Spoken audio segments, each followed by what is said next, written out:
Good morning, नमस्ते, अस्सलाम वालेकुम, राम राम। आज हम पढ़ रहे हैं 10th क्लास के बारे में। 10th क्लास का जो पहला अध्याय है उसमें एक टॉपिक था जिसका जिक्र हम पहले भी कर चुके हैं, राजस्थान के प्रमुख जनपद।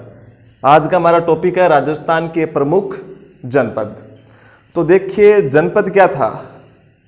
पहले जो मनुष्य था वो जंगलों में रहता था, उसकी कोई स्थायी बस्ती नहीं थी। मौसम के अनुसार, ऋतु के अनुसार वो जगह बदलता रहता था और कबीलों में रहता था।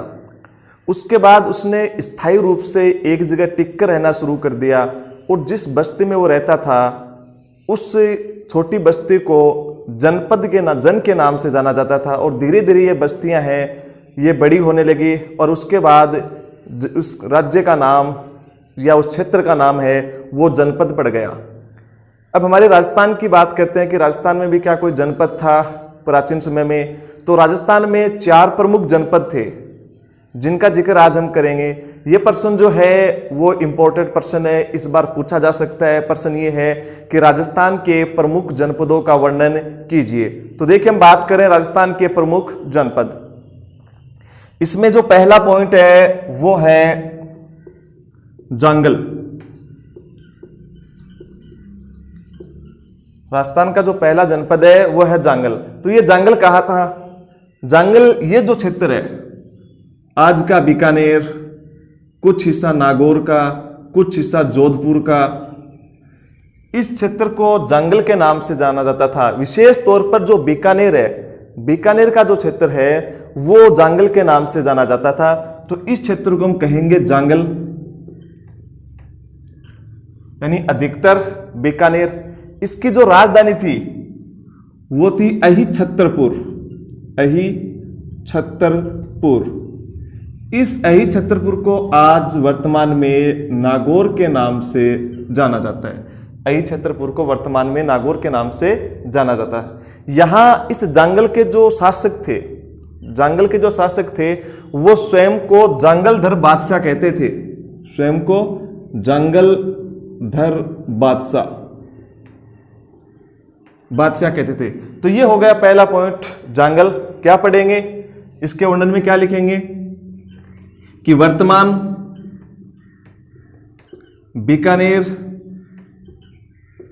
जोधपुर और नागौर के क्षेत्र को जांगल के नाम से जाना जाता था, विशेष तौर पर बीकानेर का क्षेत्र। राजधानी, इसकी राजधानी थी अहिछत्रपुर, जिसे वर्तमान में क्या कहते हैं? नागौर। और एक लाइन हमने ये पढ़ी कि यहां के बादशाह स्वयं को जांगलधर बादशाह कहलाते थे। तो ये हो गया जांगल जनपद। अब दूसरे पॉइंट की ओर बढ़ते हैं। दूसरा पॉइंट है वो है मत्स्य जनपद।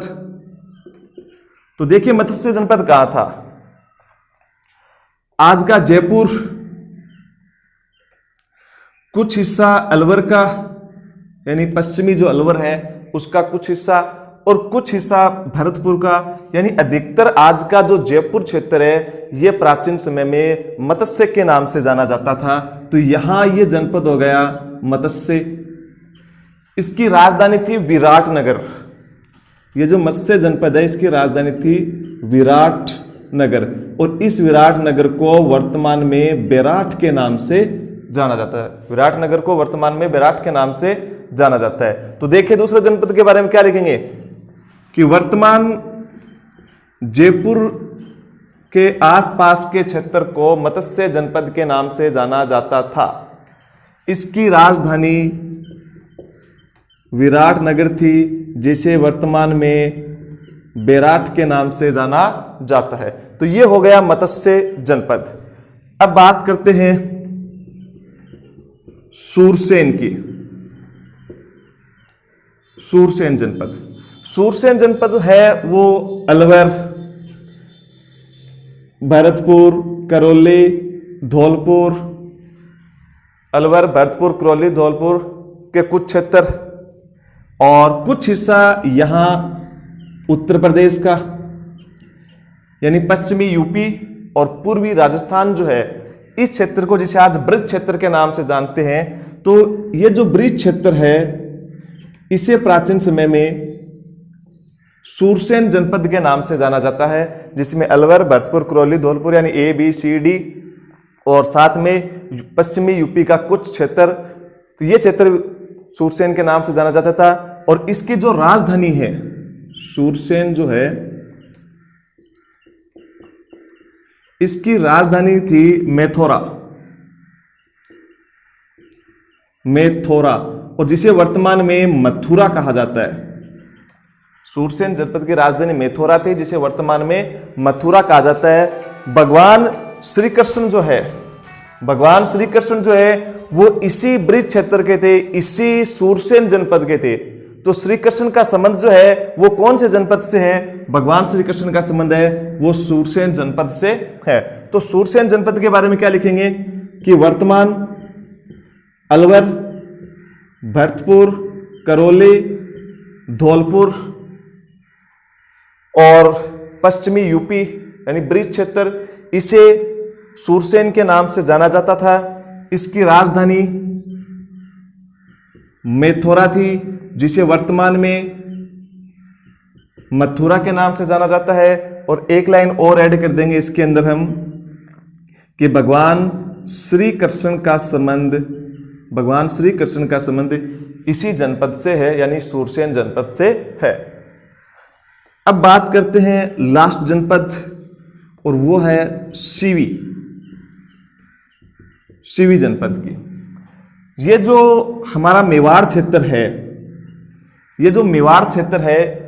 यहां एक सीवी नामक जाति निवास करती थी, और उसी सीवी जाति के नाम पर इनके राज्य या इनके जनपद का नाम पड़ गया सीवी जनपद। इनकी राजधानी थी नगरी। यहां जो मेवाड़ यानी चित्तौड़ के अंदर जो नगरी है वो इनकी राजधानी थी सीवी जनपद की, और सीवी जाति या निवास करते थे। तो इस सीवी जाति के बारे में इसके कुछ बैकग्राउंड की बात करते हैं। ये जो सीवी जाति है ये जाति जो है ये प्राचीन समय में, और यहां जो पाकिस्तान जो है, पाकिस्तान में आज का एक क्षेत्र है सोरकोट, उस समय पंजाब क्षेत्र था, और आज का जो दक्षिणी पंजाब है यहां सोरकोट वर्तमान में है। और इस सोरकोट के आसपास जो जाति निवास करती थी वो कौन सी जाति निवास करती थी? सीवी जाति निवास करती थी। और इसकी राजधानी थी उस समय शिवपुर। लेकिन बाद में क्या हुआ कि इस पर यूनानियों का आक्रमण हुआ। ये जो सीवी जाति यहां निवास कर रही थी शिवपुर के अंदर, यहां यूनानियों का आक्रमण हुआ। तो यूनानियों के आक्रमण से भय के कारण ये जाति यहां से भागकर कहां आ गई? मेवाड़ आ गई, और मेवाड़ में नगरी को अपनी राजधानी बनाकर यहां शासन करने लगी। तो ये हो गई सीवी। इसमें क्या लिखेंगे कि वर्तमान मेवाड़ या चित्तौड़ क्षेत्र कौन सा गया? वर्तमान चित्तौड़ के क्षेत्र को सीवी जनपद के नाम से जाना जाता था, और इसकी राजधानी नगरी थी। और एक लाइन और ऐड कर देंगे कि यह जाति पहले पाकिस्तान में निवास करती थी। इनकी राजधानी शिवपुर थी, जिसे वर्तमान में सोरकोट के नाम से जाना जाता है। बाद में जाति पर यूनानियों का आक्रमण हुआ, और यह जाति भागकर मेवाड़ में आकर शासन करने लगी, और इन्होंने सीवी जनपद नामक अपना एक राज्य बनाया। तो ये हो गया राजस्थान के प्रमुख जनपद। ये प्रश्न जो है इस बार 2021 में बोर्ड एग्जाम में पूछा जा सकता है। इस अध्याय का सबसे मोस्ट प्रश्न है, और प्रश्न है राजस्थान के प्रमुख जनपद। बाकी जो है बात हम अगले वीडियो के अंदर करेंगे। जय हिंद, जय भारत।